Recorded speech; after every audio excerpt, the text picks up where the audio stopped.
यश दर्शन मात्र मनसा स्यात् प्रसन्नता स्वयं भूयात् धृति शान्ति सा भवेत् परमो गुरु सा भवेत् परमो गुरु वन्दे बोधमयं नित्यं गुरुं शङ्कररूपिणम् वन्दे बोधमयं नित्यं गुरुं शङ्कररूपिणम् यमाश्रितो हि वक्रोऽपि चन्द्रः सर्वत्र वन्दते चन्द्रः सर्वत्र वन्दते कबीर का घर शिखर पर जहाँ सिलहली गए पावन टिके पपील का तहाँ खल कनला देव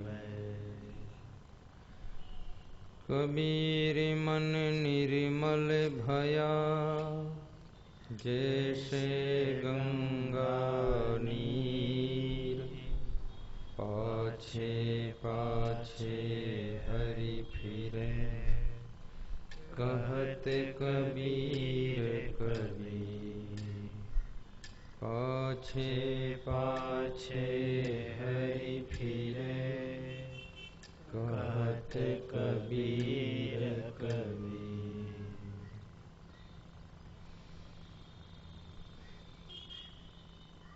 बार बार वंदना हजार बार वंदना बार बार वंदना हजार बार वंदना साहेब कबीर को बार बार वंदना साहेब कबीर को बार बार वंदना बार बार वंदना हजार बार वंदना बार बार वंदना हजार बार वंदना मेरे गुरुदेव को करोड़ बार वंदना मेरे गुरुदेव को करोड़ बार वंदना करोड़ बार वंदना असंख्य बार वंदना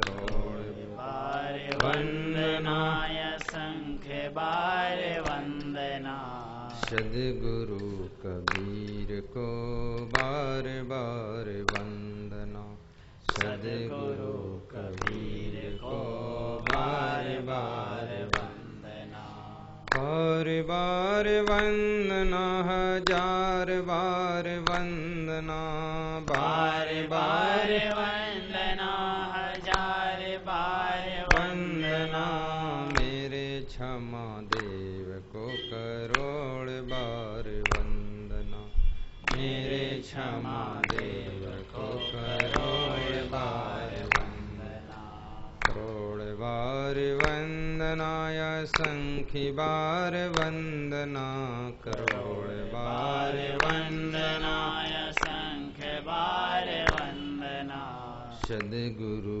कबीर को बार बार वंदना सद्गुरु कबीर को बार बार वंदना बार बार वंदना हजार बार वंदना बार बार वंदना हजार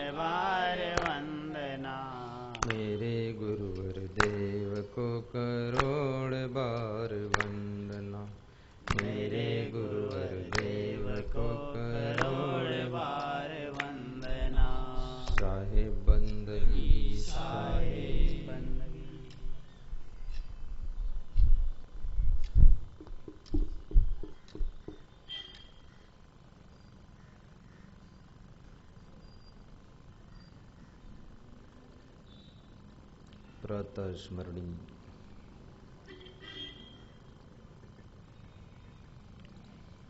परम पूज्य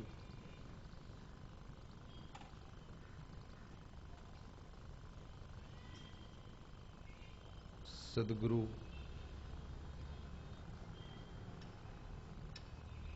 श्री क्षमादेव जी के पावन चरणों का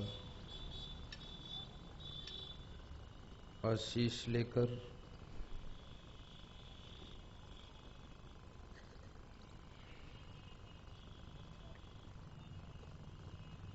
कबीर साहब की असीम अनुकंपा से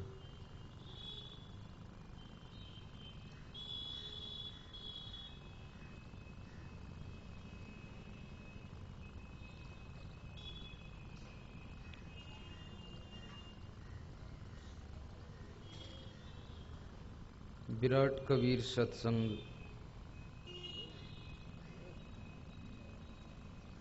आगर की पावन धरा पर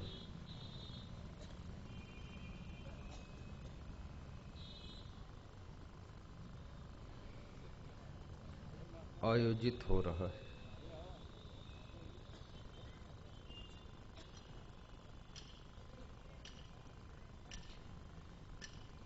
ये समागम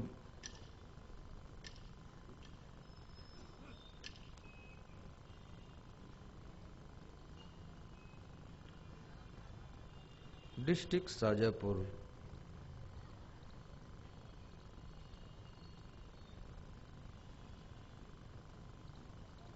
आसपास के क्षेत्रवासियों के पूर्ण प्रताप से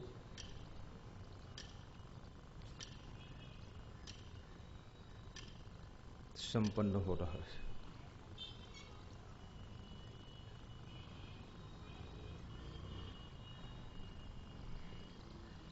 आज जिस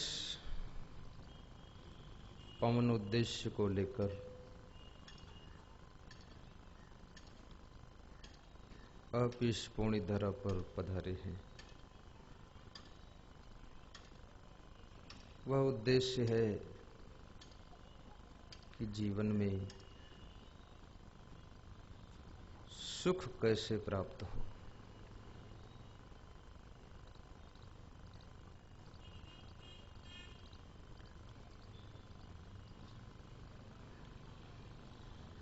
दुख भोगते भोगते इंसान थक चुका है। सुख की प्यास, सुख की तलाश,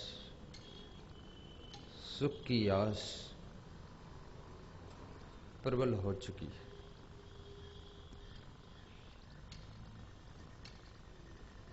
सदगुरु कबीर साहब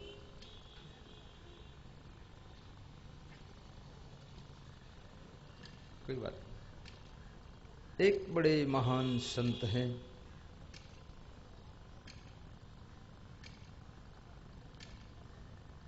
और कबीर साहब की उल्टवासियां जगत प्रसिद्ध है।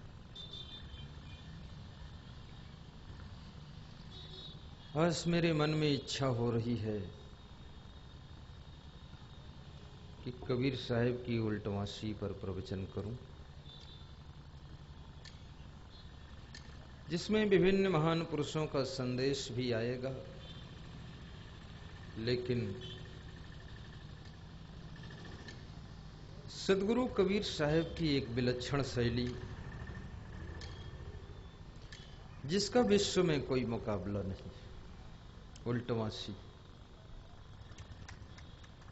और उल्टवासी का अर्थ है जो सुनने में उल्टा लगे और समझने पर सीधा लगे, उसका नाम उल्टवासी है।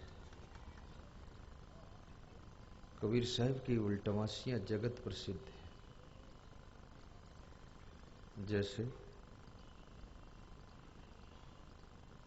साहब कहते हैं कि बरसे कंबल भीजे पानी, कबीर की है उल्टी बानी।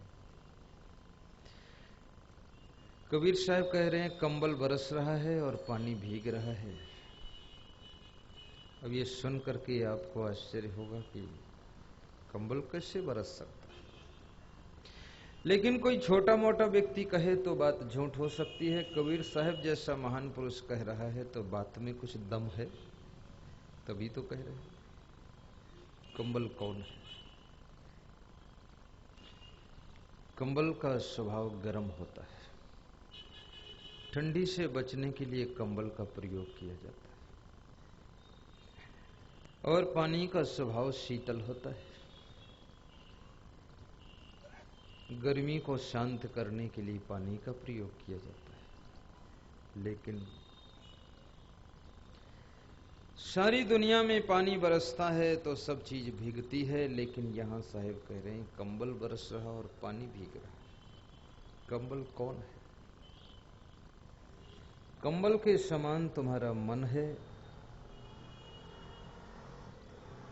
और मन रूपी कंबल के द्वारा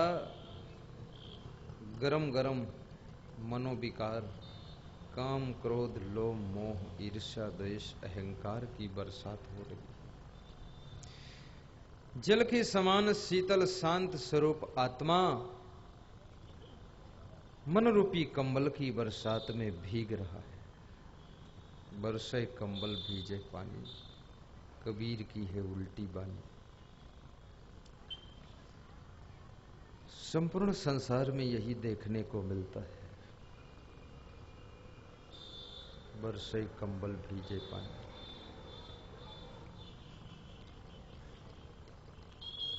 भाइयों और बहनों, सदगुरु कबीर साहब ने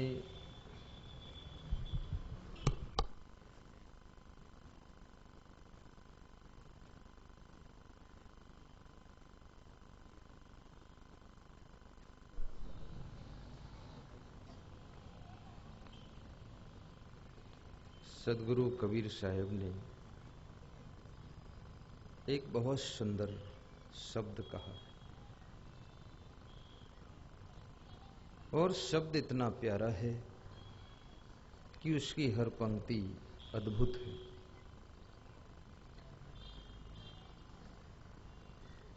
संपूर्ण शब्द उल्टवासी से भरा हुआ है।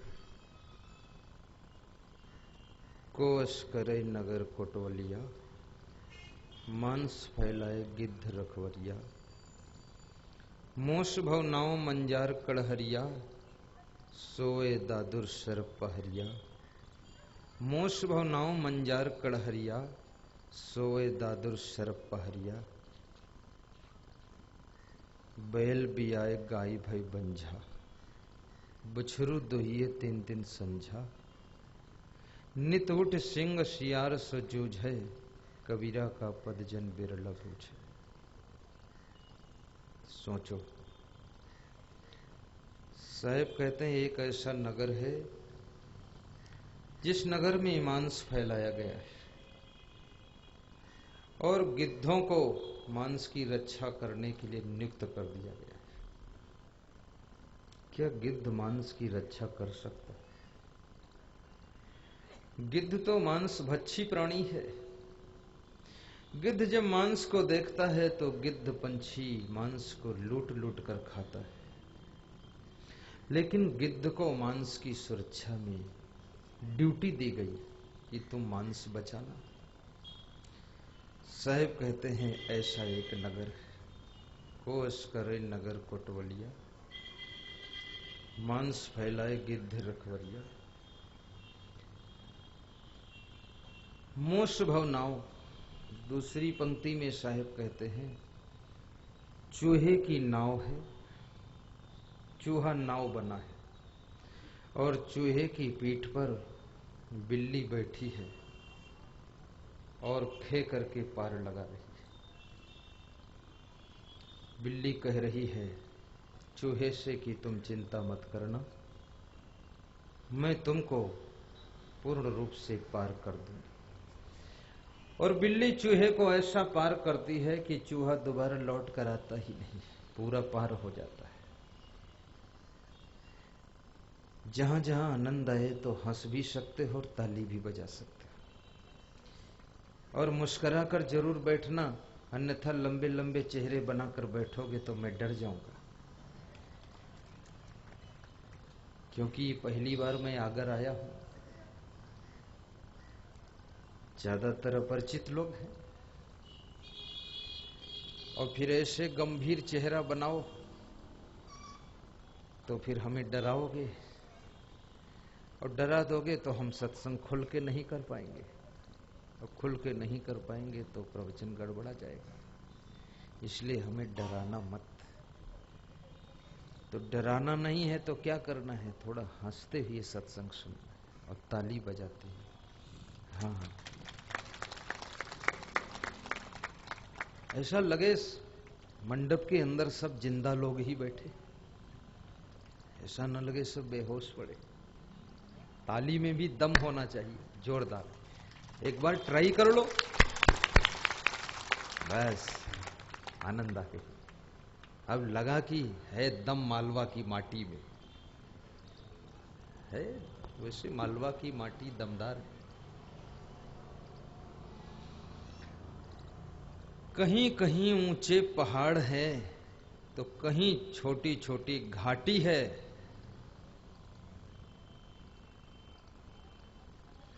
और भोजन खाने बैठो तो उसमें दाल और बाटी है। धन्य है धरती आगर और मालवा की। भाइयों और बहनों, जिस धरती का एक एक कण-कण दमदार इसकी माटी है, दमदार इसकी माटी है। मालवा के लोग हैं तो दमदार। इतना बड़ा समागम करना थोड़ा कठिन है, लेकिन बहुत अच्छी व्यवस्था जमाया और एक नया तरीका है। नेचुरल गमले लगे हुए, बीच में रास्ता है। ऑक्सीजन और सौंदर्य का आनंद लेते हुए आ जाओ।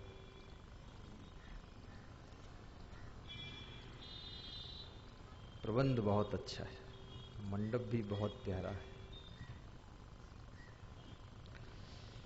मोस भव नाव मंजार कड़हरिया, सोवे दादुर सर पहरिया। अगली बात साहब कहते हैं कि मेढक सो रहा है और सांप पहरा दे रहा है। सांप मेढक से कह रहा है कि तुम चिंता मत करना, मैं पहरे में हूं, तुम निश्चिंत सो। मैं सुरक्षा गार्ड बनकर पहरा दे रहा हूं। तो मेढक सांप पर भरोसा कर लेता है और सो जाता है। क्या सांप मेढक की सुरक्षा कर सकता है? मेढक तो सांप का भोजन है। अगर मेढक सांप पर भरोसा करके निश्चिंत हो जाए तो सांप को बड़ी खुशी होती है कि बड़ी आसानी से हमारा भोजन मिल गया है। कौन मेढक है, कौन सांप है, कौन बिल्ली है, कौन चूहा है, कौन सा मांस है, कौन सा नगर है, कौन सा गिद्ध है, यह भी थोड़ी देर बाद बताऊंगा। अभी तो शाब्दिक अर्थ कह रहा हूं। इसकी जो असलियत है थोड़ी देर बाद आपको बताऊंगा। तीसरी पंक्ति में कबीर साहब कहते हैं, बैल बियाए गाय भय बंझा। बड़ी अटपटी बाणी है कबीर साहब। साहब कहते हैं बैल बच्चों को जन्म दे रहा है और गायें बांझ हो गई है, और बछड़े 3-3 टाइम दुहे जा रहे हैं। बछड़े 3-3 टाइम दूध दे रहे हैं। बछड़ों के नीचे दूध का सिस्टम ही नहीं होता है, दूध वे कैसे देंगे? लेकिन कबीर साहब कहते हैं ऐसे बछड़े हैं, इतना दूध उनके नीचे भर गया है, निकलता है कि 3-3 टाइम दोहना पड़ता है। कमाल है। अगर बछड़े दूध देने लग जाएं तो गाय भैंस का काम खत्म हो जाएगा। छोटा छोटा बछड़ा पालो, 3-3 टाइम दोहो। बछरू दोहिए 3-3 संझा, बैल बियाए गाय भय बंझा। और क्या बैल बच्चों को जन्म दे सकता है? बैल के पास में बच्चों को जन्माने का सिस्टम नहीं होता है, लेकिन कबीर साहब कहते हैं कि बैल बच्चों को जन्म दे रहा है और गायें बांझ हो गई। गायों के अंदर बच्चे जन्माने का सिस्टम था, लेकिन गायें बांझ हो गई, अब वो बच्चे नहीं दे रही हैं। और बैल जिसके अंदर बच्चों को जन्म देने का सिस्टम नहीं, वो बैल खूब बच्चे पैदा कर रहा है। कौन है बैल, कौन है गाय और कौन है बछड़ा और कौन सा है दूध जो 3-3 टाइम दुहा जा रहा है, यह भी थोड़ी देर के बाद बताऊंगा। आश्चर्यजनक है। फिर साहिब कहते हैं, नित उठ सिंह सियार सो जूझे, कबीरा का पद जन बिरला बूझे। नित्य सिंह सोकर उठता है और सियार से युद्ध करता है, सियार से लड़ता है।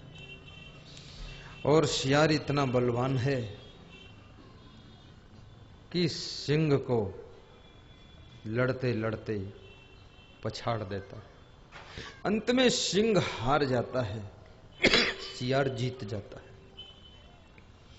सियार सिंह को मार डालता है।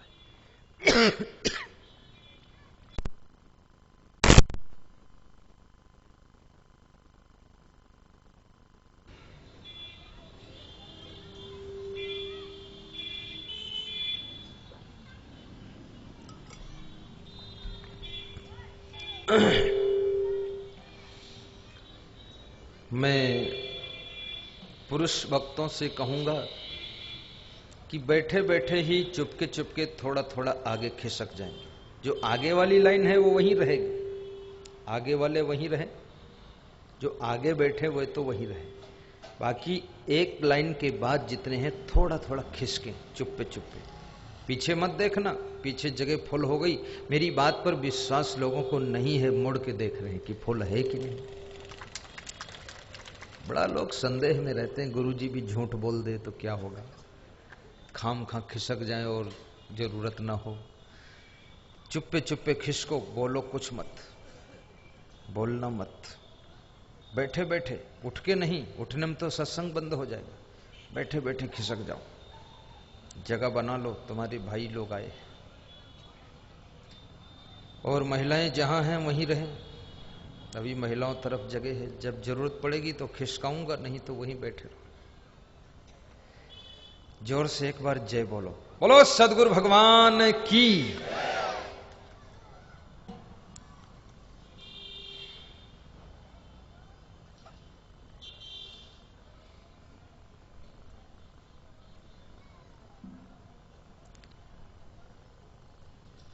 किसी ने माली से पूछा,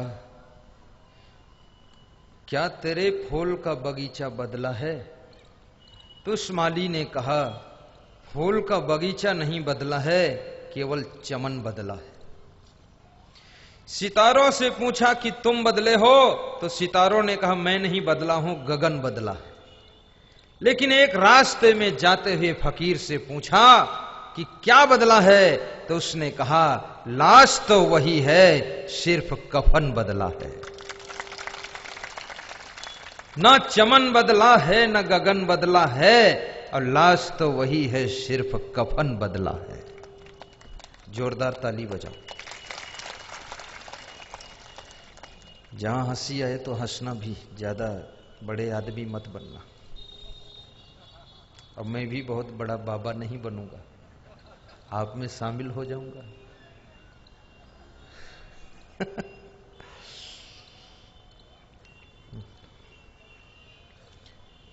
नित उठ सिंह सियार सो जूझे, कबीरा का पद जन बिरला पूछे।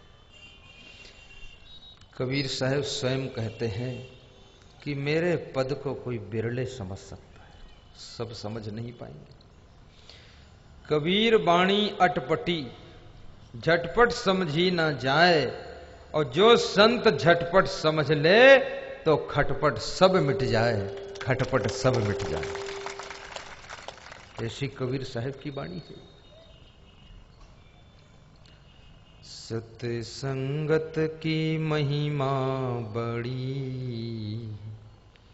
आई कर लो घड़ी दो घड़ी। सत्संगत की महिमा बड़ी, आई कर लो घड़ी दो घड़ी। सत्संगत की महिमा बड़ी, आए कर लो घड़ी दो घड़ी। जिससे हो जाए जीवन सफल, जिससे हो जाए जीवन सफल, जाएगी मिट सभी गड़बड़ी। जिससे हो जाए जीवन सफल, जाएगी मिट सभी गड़बड़ी। सत्संगत की महिमा बड़ी, आए कर लो घड़ी दो घड़ी। आए कर लो घड़ी दो घड़ी। बोलो सद्गुरु भगवान की जय। ध्यान देना। अब हम प्रथम पंक्ति से शुभारंभ कर रहे हैं। सद्गुरु कबीर साहब कहते हैं, कोस करे नगर कोटवलिया। ऐसे नगर की सुरक्षा कौन कर सकता है जिस नगर की व्यवस्था उल्टी पलटी सेटिंग हो। क्या? जिस नगर में मांस फैला दिया गया हो और मांस की सुरक्षा के लिए गिद्धों को कोतवाल बनाकर, रखवाल बनाकर बिठा दिया गया हो और गिद्ध कह रहे हो कि तुम चिंता मत करो, सारा मांस सुरक्षित रहेगा, तो क्या गिद्ध मांस की रक्षा कर सकता है? गिद्ध तो मांस की भक्षा करता है, गिद्ध मांस को साफ कर जाए। कौन है गिद्ध, कौन है मांस और कौन है नगर? ये हमारा आपका जो शरीर है, शरीर रूपी नगर है, काया रूपी नगर है। और इस काया रूपी नगर के आसपास हमने आपने भोग रूपी सामग्री मांस के रूप में इकट्ठी कर रखी है, फैला रखी है। और उसके बाद इस मन रूपी गिद्ध को हमने सौंपा है कि इन भोगों की रक्षा करना। तो मन रूपी गिद्ध भोग रूपी मांस की रक्षा नहीं कर सकता है। मन तो संसार के भोगों को भोगने के लिए टूट पड़ता है। यही उल्टी पलटी व्यवस्था हमारी आपकी। एक मन को अगर संभाल लिया जाए, पूरा जीवन संभल जाता है। पूरी जिंदगी में मन का बहुत बड़ा खेल है, लेकिन मन बड़ा चंचल भी है। गीता में अर्जुन ने कृष्ण से कहा कि चंचलम ही मनः कृष्णा प्रमाथिम बलवद दृढ़म। हे कृष्ण, ये मन बड़ा चंचल है, प्रमंथन करने वाला है, कठिन से कठिन संकल्पों को भी तोड़ देता है, हिला देता है। ये मन बड़ा चंचल है। क्या भगवान ये सच है? कृष्ण कहते, अर्जुन असंशयम महाबाहो मनो दुर्निग्रहम चलम अभ्यासेन तो कौनते वैराग्येण च गृह्यते। अर्जुन, ये मन वास्तव में बड़ा चंचल है, लेकिन अभ्यास और वैराग्य के द्वारा इसको बस में किया जा सकता है। ऐसा नहीं कि ये बस में नहीं होगा, बस में हो सकता है, लेकिन बस में करने की प्रैक्टिस करनी पड़ेगी, अभ्यास करना पड़ेगा और संसार के भोगों से वैराग्य रखना पड़ेगा। तब ये धीरे धीरे मन बस में हो जाएगा। और जिसका मन बस में है, उसके पास में वशीकरण आ जाता है, वो पूरी दुनिया को बस में कर सकता है। और जिसका खुद का मन बस में नहीं है, वो स्वयं इस दुनिया के बस में हो जाता है और जो दुनिया के बस में है वो परबस है, और जो अपने मन को बस में कर लेता है वो पूरी दुनिया के ऊपर बसीकरण छोड़ सकता है, और वो व्यक्ति सुबस होता है। जो सुबस होता है उसके जीवन में सुख की गंगा बहती रहती।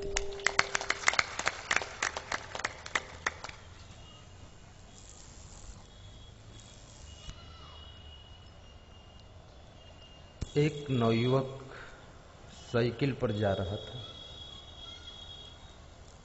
आपको मेरा चेहरा नहीं दिखता है, बड़ा दुख है, हम आपको नहीं देख पाते हैं, मेरी पीड़ा है।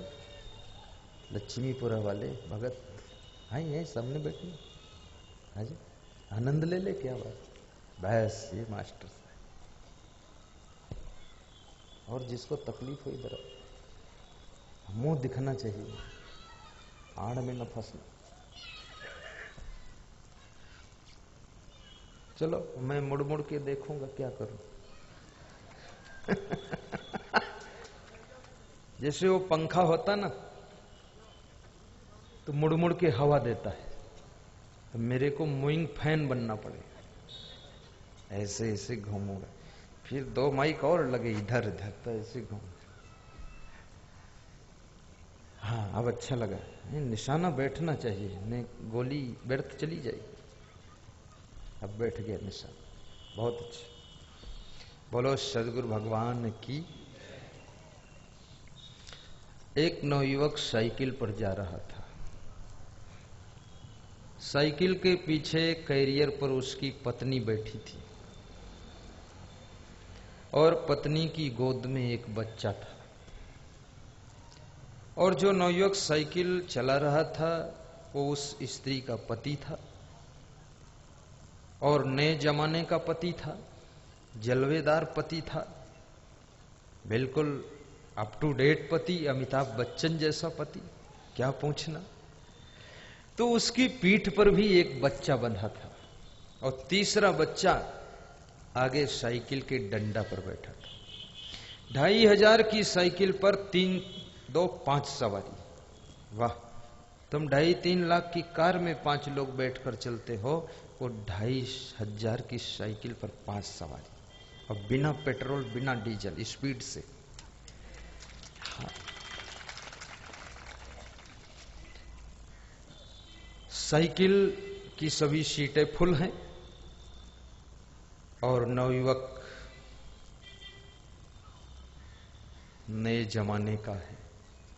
तो नवयुवक एक गीत गा रहा है कि मेरा मन डोले, मेरा तन डोले, मेरे दिल का गया करार रे, कौन संभाले साइकिलिया।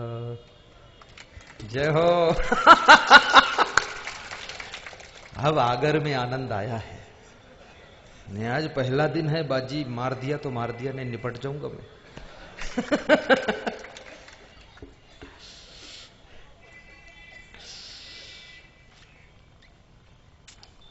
क्या गा रहा है नवयुवक? मेरा मन डोले, मेरा तन डोले, मेरे दिल का गया करार रे, कौन चलावे साइकिलिया। तो उसकी पत्नी अपने पति की पीठ को थपथपाती है, ऐसे ऐसे है?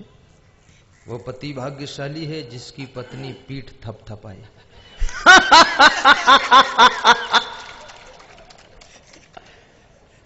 भाग्यशाली बनना हो तो अपनी पत्नी से कह देना पीठ थपथपाया करो।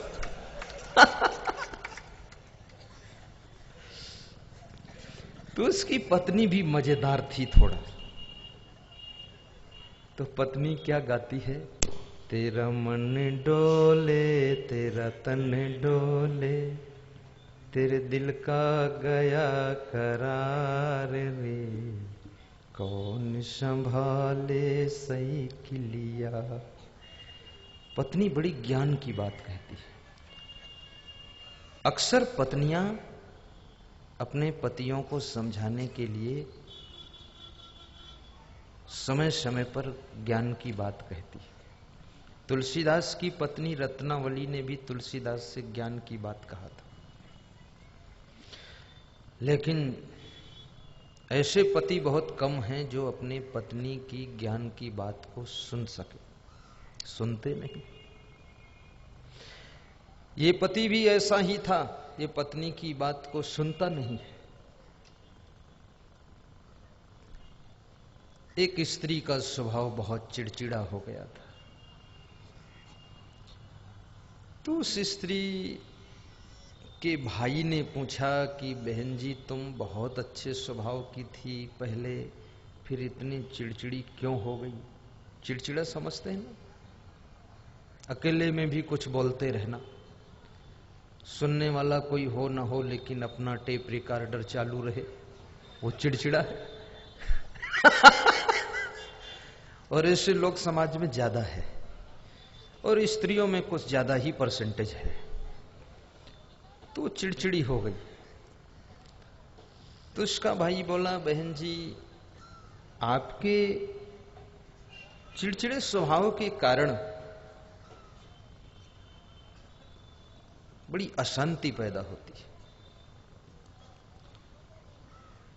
तो उस स्त्री ने कहा, मेरे तुम भाई हो, सच कहूं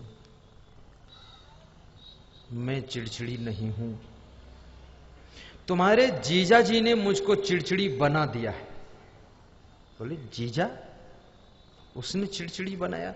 तो जीजा स्वयं चिड़चिड़ा क्यों नहीं हुआ?